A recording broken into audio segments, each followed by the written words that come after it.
Andhra Pradesh private schools associations Nandyal మరియు Ravi Kinder garden అధ్యాపక బృందం ఆధ్వర్యంలో సావిత్రిబాయి పూలే అవార్డు గ్రహీత మాధవిలతకు ఘన సన్మానం 2025 జాతీయ ఉత్తమ మహిళా ప్రతిభ అవార్డును అందుకున్న బాల అకాడమీ పాఠశాల ప్రిన్సిపల్ మాధవిలతని రవి కిండర్ గార్డెన్ పాఠశాల యాజమాన్యం ఘనంగా సన్మానించారు. ఈ సన్మాన సభలో Dandi Dastagiri, APPSA region president Padakandla Subrahmanyam, cooption councillor Ravi kindergarten correspondent Ravindranath, educational correspondent Bala academy, Ravi kindergarten ఉపాధ్యాయ బృందం మరియు విద్యార్థులు పాల్గొన్నారు. ఈ సందర్భంగా దండి దస్తగిరి మాట్లాడుతూ నిరంతరం శ్రమిస్తే విజయం లభిస్తుందని తెలిపారు. బాల అకాడమీ రవీంద్ర విద్యా సంస్థల కరెస్పాండెంట్ రవీంద్రనాథ్ మాట్లాడుతూ క్రమశిక్షణతో ఉన్న విద్య సంస్కారవంతుల్ని చేస్తుంది అన్నారు. Ravi kindergarten correspondent Padakandla Subrahmanyam మాట్లాడుతూ అలుపెరగక చేసే ప్రయత్నం సత్ఫలితాలను ఇస్తుందని తెలియజేశారు. అవార్డు గ్రహీత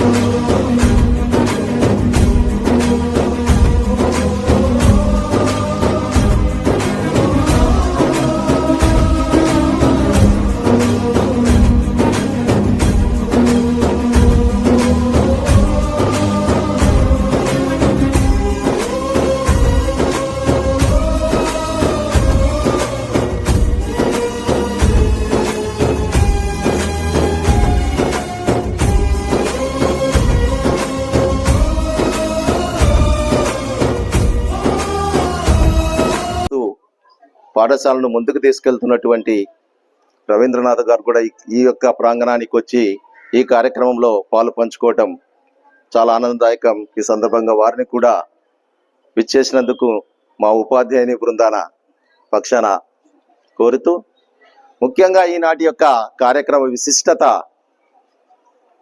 నేను ప్రారంభంలోనే చెప్పాను. ఎక్కడో హైదరాబాద్లో పుట్టి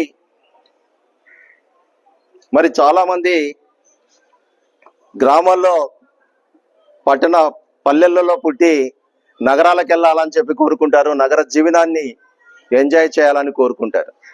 కానీ మా సోదరి హైదరాబాద్లో పుట్టింది. హైదరాబాద్లో మంచి ధనవంతుల పాఠశాలలో చదివి ఎంబీఏ, ఆ తర్వాత ఎంకామ్ ఉస్మానియా యూనివర్సిటీ అటాచ్డ్ కాలేజ్లో చదివి అక్కడే ఇంకా ముందుకెళ్ళడానికి చాలా అవకాశాలు ఉన్నాయి. ఆమెకి విదేశాలకు వెళ్ళడానికి కూడా అవకాశాలు ఉన్నాయి. అయినప్పటికీ కూడా మరి దైవ లిఖితము మన నంద్యాలకు రావటం, మన నంద్యాలలో ఉన్నటువంటి బాల అకాడమీలో మా మామయ్య గారి కుటుంబంలో చేరటం, మరి ఒక విద్యా సంస్థను ఉన్నతంగా అత్యున్నతంగా 20 సంవత్సరాల సుదీర్ఘ యానంలో ఎందరో విద్యార్థులను ఉత్తమ పౌరులుగా ఉన్నత విద్యావేత్తలుగా తయారు చేసినటువంటి క్రమం, వారికి సహకరిస్తున్నటువంటి మా రవీంద్రనాథ్ యొక్క తోడు నిజంగా అభినందించదగ్గది. ఇలాగే కొనసాగించాలని చెప్పేసి కూడా కోరుతా ఉన్నా.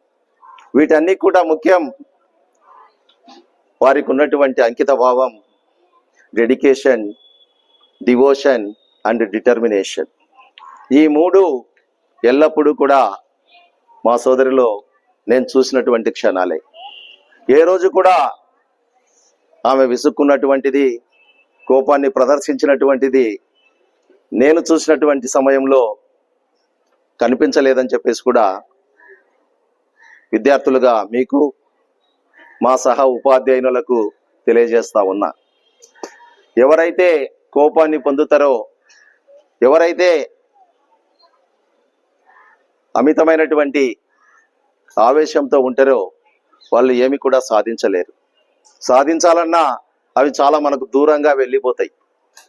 ఏవి దగ్గరగా వస్తాయి, ఎందుకు దగ్గరగా వస్తాయంటే మనం కూల్గా ఉంటే, ఆలోచనతో ఉంటే, ఆచరణ కలిగి ఉంటే అవి ఖచ్చితంగా మన దేరి చేరుతాయి. ఆ చేరినటువంటిదే శ్రీమతి